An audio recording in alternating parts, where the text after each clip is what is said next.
Почитувани гледачи, добра вечер. Среда е 19 часот и 15 минути. Добре дојдовте во најновото издание на Трета порта, интернет политички магазин, кој на едно место ви ги сумира најинтересните случувања од изминатата недела. И во оваа емисија големо внимание ќе посветиме на изборот на специјална обвинителка и на реакциите на незиното интервју на Катица Јанева, дадено токму за 24 вести. Реакции има околу незините изјави, околу суштината на она што го зборува Јанева, но и на незиниот изглед. Тоа привлече доста внимание на интернет. Исто така во емисијата ќе видиме и доста други актуелни политички, граѓански и општествени теми. Почнуваме со Сашо Ордановски со негова колумна напишана повод изборот на специјална обвинителка. Колумната на Ордановски е насловена "Чин трети конституирано специјалното обвинителство" и тука Ордановски зборува за чекорите кои се предвидени со протоколот од Пржино за решавање на политичката криза.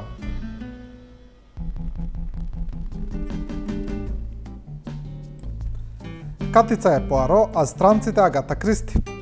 Клучните оцени за обвинителката Катица Јанева веќе се дадоа. Во некои забелешки се претера, но во држава долго гладна за правда и на претерување треба да се гледа со разбирање, бидејќи тие повеќе отсликуваат трескавичната желба овој проект да успее, одошто дека се знак на предвремена и дефинитивна недоверба кон самата обвинителка. Што би се рекло, превентивно подобро да се претера со предпазливоста, одошто да се залетаме со комплетна недоверба на теренот на кој досега, како општество и правосуден систем, никогаш не сме газале. Убавината на обвинителската работа на специјалната обвинителка е во тоа што клучните елементи од процесот на конституирање на обвиненијата се гору-долу познати. Материјалните докази се многобројни и стојат на располагање. Ги бришеле снимките од преслушувањата во МВР. Тоа ќе им биде 34-то тешко кривично дело за кое ќе одговараат. Сведоци се многобројни и најголем дел од нив, Груевски веќе се изјасни дека не се плаши од соочување со Јанева, ќе се стават на располагање. Осомничените се тука и технички нема каде да побегнат. Да повторам, Груевски веќе се изјасни дека е на располагање, а и мотивите се јасни и транспарентни, најчесто изговорени со сопствени зборови на самите телефонски снимки.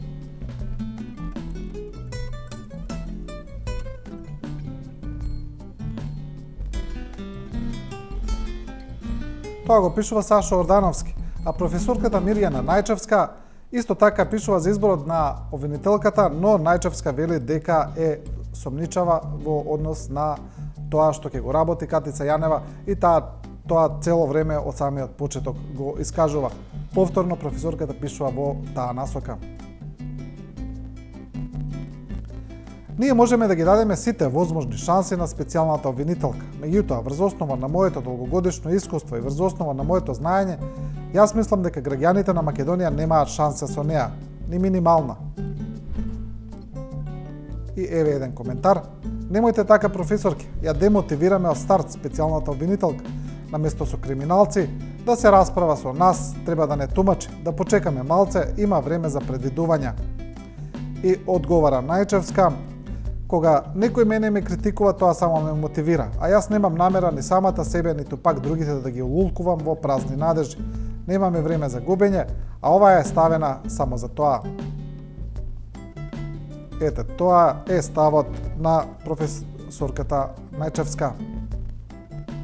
А во однос на интервјуто на обвинителката Катица Јанева, која се појави на 24 вести, имаше и доста реакции во однос на незината гардероба.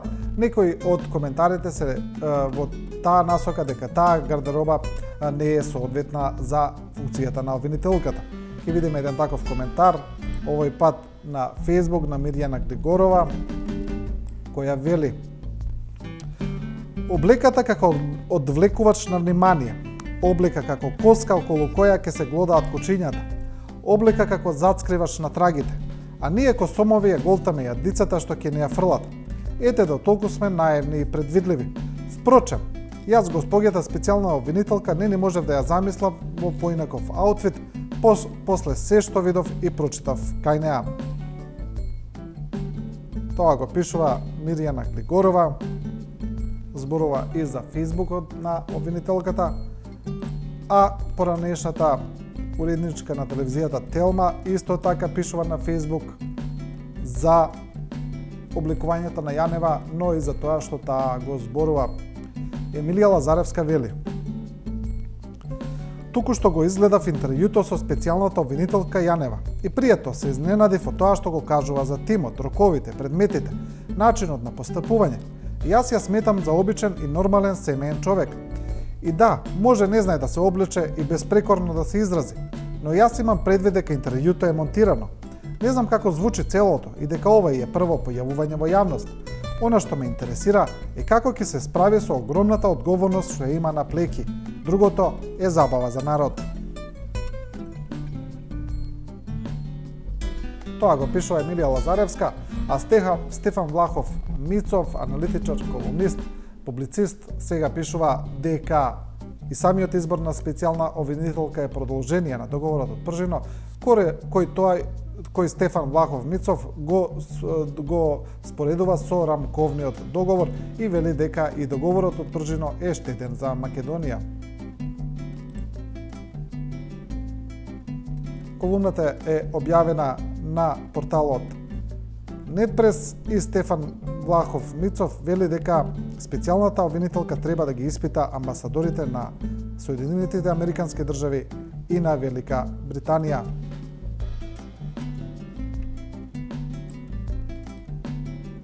А неговото образложение е следното. Значи се работи за една голема колумна.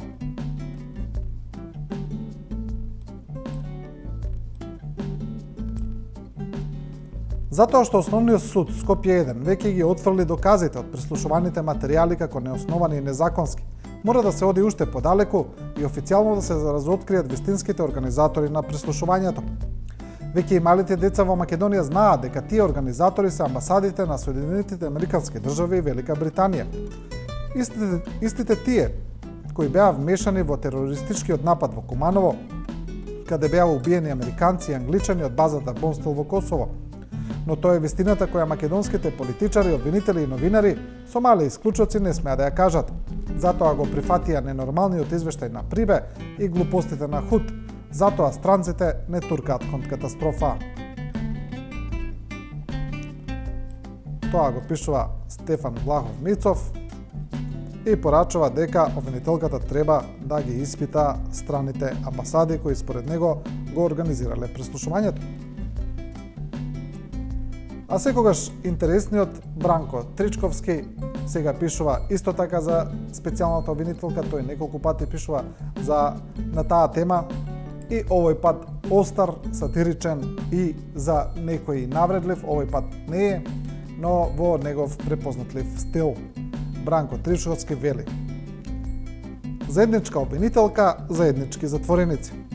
Ако специјалната обвинителка е избрана како заеднички кандидат на ВМРО, ДПМН и на СДСМ, логично е да се предпостави дека и оргованите на македонските просперитети имаат и заеднички кандидати за затвор. По кафеаните и коњопоите веќе се вртат имињата на Миле, Никола, Сашо, Бети, Зоки, Гоца и други заеднички именители, со тоа што во СДСМ го задржале правото да уфрлат и некој фаворит од своите редови. Убавина. Тоа го пишува Тричковски, а Бранко Геровски во своја колумна сега зборува за еден дел од оние шпекулации, наводи и анализи кои излегуваат во јавноста, а тоа е дека специјалниот обвинител е избран директно од странците и дека Европската комисија дури се правдала за тие наводи. Геровски е инаку еден од оние новинари кои на специјалната обвинителка и порача дека треба да го изгаси својот Facebook профил, бидејќи таков функционер каков што е она нема потреба од Facebook. Сега Геровски вели: Мис Кейти избрана од странците, чувај Боже. Значи насловот е ироничен. Како еден од изворите на шпекулациите дека Јанева е кадровско решение на странците, сакам да ја изразам својата шокираност од потребата на Европската комисија да реагира и да демонтира нешто што на сите ни е јасно како бел ден. Имаме искуство и знаеме како да тие работи. Во ситуации кога македонските политички лидери не може да се договорат, странците секогаш го олеснуваат процесот и потоа лидерите прописно олеснети лесно доаѓаат до консензус и до решенија за сите проблеми.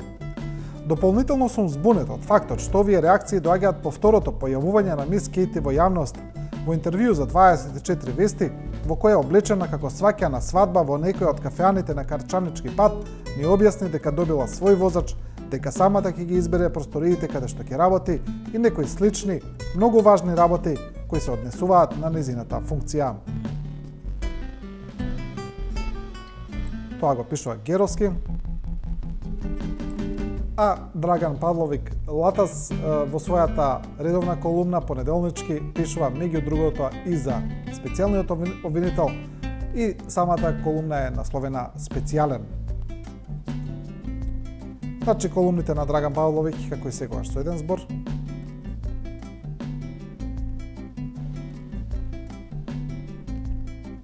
И во дел вели: по изборот на судиката Јанева за специјален обвинител, прв се појави со росоидот, професорот Гордан Калајџиев, да не веруваш колку е навлечен на власти пари.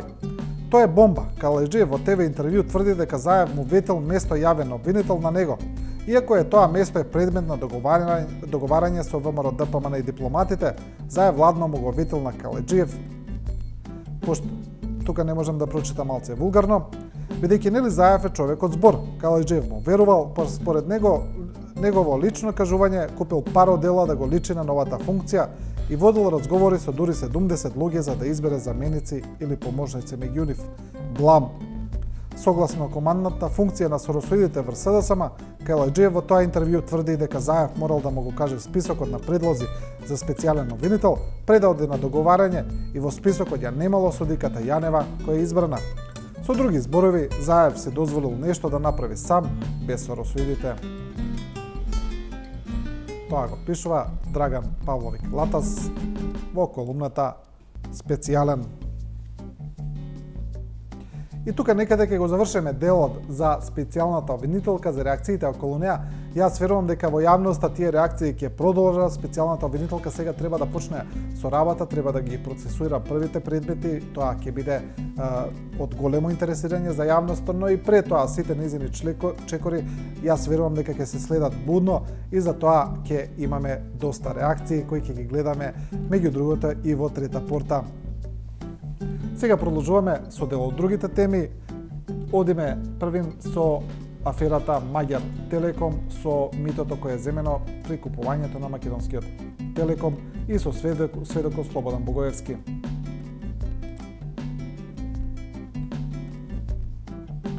Сега пишува Утренски вестник.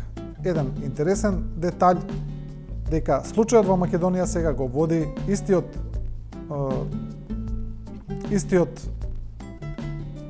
судија, истиот обвинител, се извинувам, кој го водел и претходниот случај во кој Богоевски бил обвинет за друго кривично дело. Насловот се чека расплет за Маѓар Телеком. Според непотврдени сознанија, скандалот со Маѓар Телеком му е додаден на јавен обвинител кој пред 2 години во рамки на акцијата наречена Агент поведе кривична постапка против екс-разузнавачот Слободан Богоевски и уште неколку други лица, меѓу кои двајца скопски адвокати. Овој случај финишираше со правосилна судска пресуда, но она што е битно за предметот викан Агент е тоа што во него се јавува гркот Димитрис Кондоминас, кој е клучна фигура и во скандалот Маѓар Телеком во врска со давање мито на високи државни функционери. Тоа го пишува Утренски. А дел од медиумите пишуваат и за можно формирање на нова албанска партија, но и за се погласните шпекулации дека во таа партија ќе влезат високи функционери од владеачката ДУИ. Во еден од текстовите на Дојче Веле се вели дека Унитети ќе ги стави на испит интегративците на Ахмети.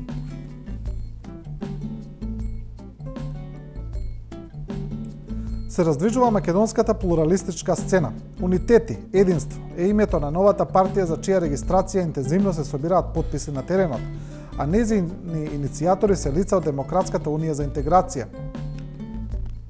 Главен носител на партијата во формирањето е Екзимо Стрени, шеф на главниот штаб на ОНА во 2001 година и поранешен генерален секретар на ДУИ, а актуелниот пратеник на ДУИ и член на партиското генерално собрание Зулфија Дили. Тие и неколку нивни истомисленици се иницијално јадро кое привлекува се поголем број приврзаници кон платформата на новиот партиски субјект.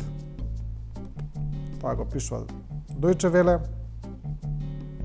за новиот субјект унитети или единство. А во јавноста излезе ставот на премиерот Груевски за гласањето за диаспората. Имено премиерот Груевски за оние кои не слушнале понуди решение според кое гласачите од диаспората ќе избираат 20 пратеници во Македонското собрание. За тоа имаше жестоки реакции во јавноста, опозицијската СДСМ веднаш го одби тој предлог, а сега има информации и дека суди од Уставниот суд се изјаснуваат против гласање на диаспората, значи против целото гласање. Тоа се судиите Наумовски и Габер.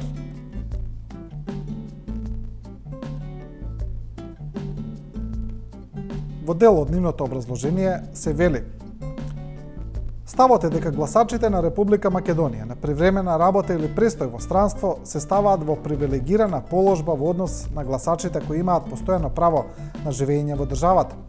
Ова се однесува и на активното и на пасивното избирачко тело, односно правото да се избира и правото да се биде избран. Така, несразмерно различен број на гласови е потребен за избор на еден пратеник од 6 изборни единици на територија на Република Македонија во однос на еден пратеник од 3 изборни единици основани надвор од нејзината територија. Следствено се врши дискриминација на државјаните на Република Македонија во нивното право за политичко учество, односно за остварување на власта преку демократски избрани представници, согласно членот 2, став 2 од Уставот. Тоа е ставот на уставните судии Наумовски и Габер. Продолжуваме со еден немил настан која потресе Македонија, а тоа е едно убиство кое се случи во Свети Николе, каде полицаец на службена должност застрела граѓанин. Имено информациите околу тој настан се спротивставени, контрадикторни. Според официјалните информации од обвинителството се вели дека полицаецот делувал во самоодбрана, а сведоци на настанот тврдат дека немало напад врз полицаецот и дека тој без потреба пукал во граѓанинот. Ние ќе оставиме надлежните органи да утврдат што е вистината, а во дел од реакциите сега се зборува и за оние информации, оние толкувања на самиот настан, но и на сите оние последици кои произлегуваат од него, а тоа е и дека постојат и право на протести после ваков настан и прашање дали се потребни протести и дали тие представуваат притисок врз надлежните. На Фејсбук пишува Емилијан Илјовски: на сите кои го бранат последниот платен убиец во Македонија со посочување дека таквата работа во Соединетите Американски држави одела по кратка постапка, би подвлекол дека минатата и оваа година во САД имаше толку многу протести против прекомерната и непотребна употреба на сила од страна на полицијата, особено кога се работи за малцински и ранливи групи, така да вакви небулози воопшто не држат вода. Што толку повеќе, да се случише вакво нешто во Соединетите Американски држави, досега ќе имаше обемни демонстрации со озбилни последици. Сепак, без разлика дали човекот бил пијан или не, и дали правел проблеми или не, тој е убиен. И тоа човек кој не ги знае или не ги применува правилата на службата, сеедно. Тоа сигурно нема да се случи во САД, токму поради граѓанската активност, а и ноторниот факт дека во Соединетите Американски држави не се запослуваат полицајци со курсеви и со препорака од Општинскиот комитет, наместо со препорака од психијатар и поминати соодветни тестови на агресивност. Тоа го пишува Емилијан Илјовски. Продолжуваме со друга тема, а тоа е она поврзана со затворите, имено дел од граѓанските организации, но дел и од меѓународните релевантни организации веќе подолго време предупредуваат дека состојбите во македонските затвори е катастрофално лоша. Затворениците во сите поголеми затвори живеат во неподносливи услови, тие се сместени повеќе десетици затвореници во една соба и тие услови се лоши и хигиенски, и санитарно, и од секаков друг поглед. Мери Николова е една од граѓанските активисти која најавува протести за таа состојба, за состојбата во која живеат затворениците, но таа бара и амнестија за сите затвореници линеарно во Македонија, токму поради тие услови, но и таа, како што вели, поради целите околности во кои тие затвореници во последните години се осудени во Македонија. Мери Николова своите активности најмногу ги објаснува на својата Facebook страница. Еве сега повторно е тоа така. Таа сега има една фотографија ставена и вели: поради овие мали ангели бараме амнестија на сите осуденици, 40% од изречената казна. Многу медиуми проширија лажна вест дека сме барале амнестија само за 145 осуденика, што е катастрофална медиумска измама. Никому не верувајте, се што не е јасно, обратете ми се мене. И тука најавува понатамошни протести.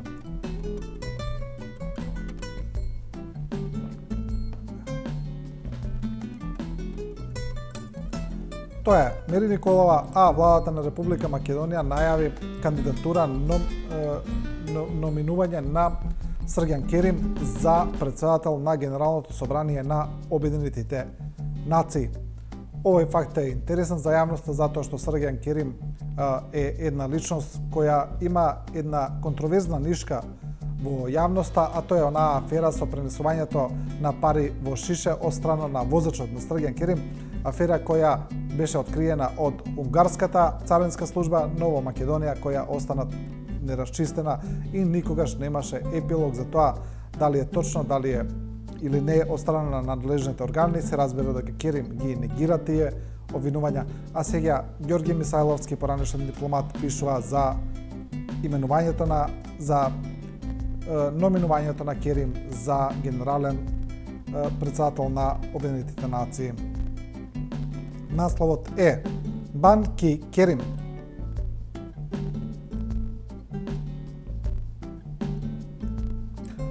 Владата на Република Македонија долго време беше во дилема дали да го номинира професор од МПМ и се одлучи.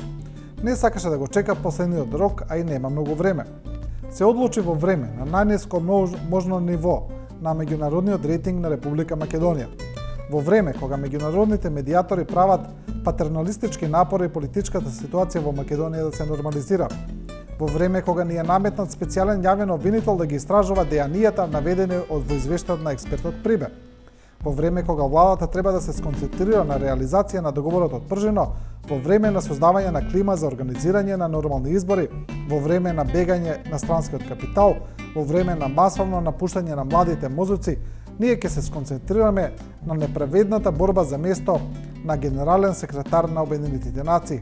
Се со цел да се докажеме дека сме држава во нокдаун, но на нозе и дека станавме пред судија да изброи до 10.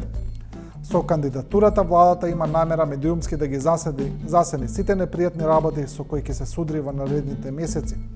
Изведувач на работите, номиниран професор Срđan Керим има такви искуства. Тоа го пишува Ѓорги Мисајловски, Бан Ки Керим. А има и реакции за исклучување на еден синдикат од Сојузот на синдикатите на Македонија, и тоа е синдикатот за образование. Еве една од реакциите. Живко Митревски се дрзна да го исклучи синдикатот за образование на ССМ. Живко Митревски изврши уште еден удар врз Сојузот на синдикатите на Македонија и општо врз синдикалното движење со цел да ја спречи секоја критика на сопственото делување како председател на ССМ. Живко Митревски издействува одлука на Советот на ССМ за исклучување на мултиетничкиот синдикат на образование од Сојузот на синдикатите на Македонија. Тој отиде уште понатаму, без да ја достави одлуката за исклучување до МЕСО, наложи иселување на МЕСО од ССМ во рок од 3 дена. При тоа, не почитувајќи го правото на приговор, што секој синдикален член на ССМ го има согласно статусот на ССМ. Тоа е тоа соопштение повод исклучувањето на мултиетничкиот синдикат од Сојузот на синдикати. А има реакција во јавноста на уште една одлука на градот Скопје поврзана со централното градско подрачје, а овој пат градот сака да гради улица покрај кејот на Вардар, значи таа улица ќе почне некаде од хотелот Holiday Inn па се до владата на Република Македонија и треба да поминува точно покрај реката. Се уште не е јасно како ќе се реши проблемот кај камениот мост, плоштадот, но ќе се види и првин да ја видиме веста. Еве една од објавите за градењето на улица. Скопје одлучи, кеот на Вардар ќе стане улица. На кеот 13 ноември ќе се гради пристапна улица со режим на сообраќај. Одлука ја изгласаа советниците на град Скопје. Улицата ќе биде наменета за потребе на новите градби на плоштадот Македонија, но и за тие околу плоштадот. Договорот за изградба на улицата од градот Скопје го потпиша со компанијата Develop Group. И за ова на својот Facebook профил реагира режисерката Ана Глигорова, која вели дека е жално ова што се случува на граѓаните на Скопје и дека е крајно време граѓаните да реагираат за комплетно, како што вели, да не го изгубат својот град. Незиниот став е следниот. Има ли некој нормален да ги спречи во лудоста? Колку луѓе ќе носат на совест кога ќе влегуваат во пеколот? А бога ми, ние, ако не ги сопреме.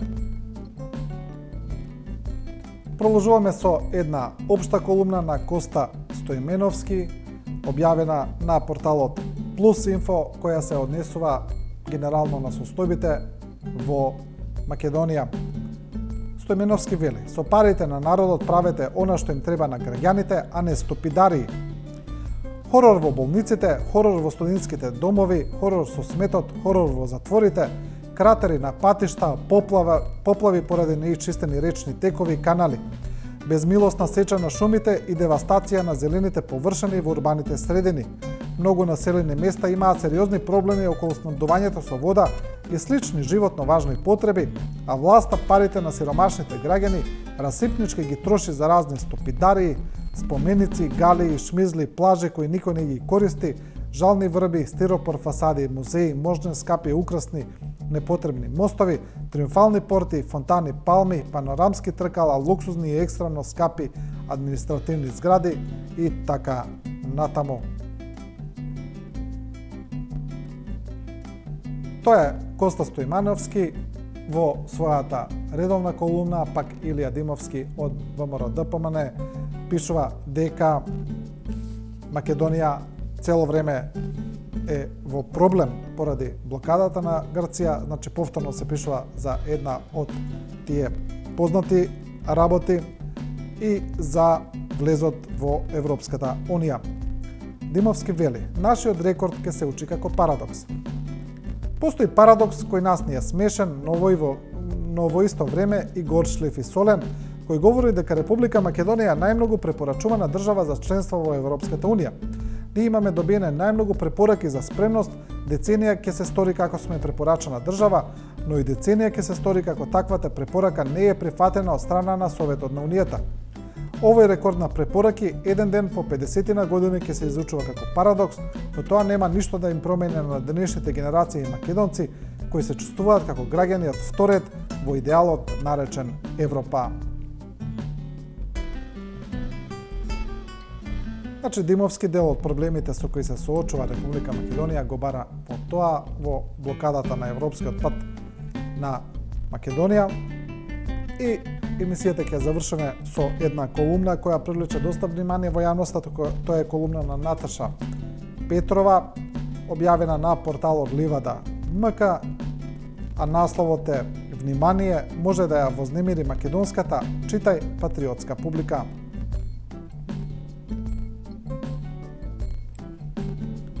Тука Петрова вели дека често кога ги критикува актуелните работи, ја обвинуваат дека ја продава државата, па таа вели: каква држава бре јас продавам? Дали сте свесни дека ова не е држава? 8 во светот по индекс на мизерија. Сирија ни бега само 5 места од 200 држави, а во Сирија има војна. Плукам и ќе плукам. По народот, не по власта. Заспани, слепи, несложни, незаинтересирани за својот живот, неписмени, без емпатија, божем христијани, а не почитуваат живи суштества, повеќе се ирџии отколку некој на нешто да подучат, а и нема кого да подучат, оти сите се знаат најдобро. Освестете се, прости сме, неписмени сме, сиромашни. Дајте да се признаеме и да продолжиме понатаму. Незрели сме како нација, исто како поединци. Дајте да се признаеме дека нашите проблеми, нашата мизерија се наш производ. Народот ја прави државата, народот ја бира власта. Личноста созрава со прифаќање на сопствената вина, така созрава и една нација. Да се разбудиме, да се научиме да слушаме со здрав разум, со логика. Не сме сунгери само да примаме, имаме мозоци.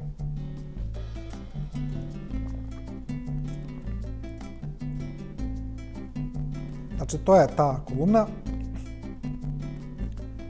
Под наслов "Внимание може да ја вознемири македонската, читај патриотска публика". И со оваа колумна ја завршуваме оваа трета порта, ова издание. Емисијата гледајте ја секоја среда во 19 часот и 15 минути. Ние и оваа недела ќе работиме и на едно место ќе ви ги презентираме сите случувања од светот на интернетот. Не го заборавајте и мотото на трета порта, дека ние не ви кажуваме како да размислувате, туку ви ја прикажуваме големата слика. До тогаш останете и со програмата на 24 вести.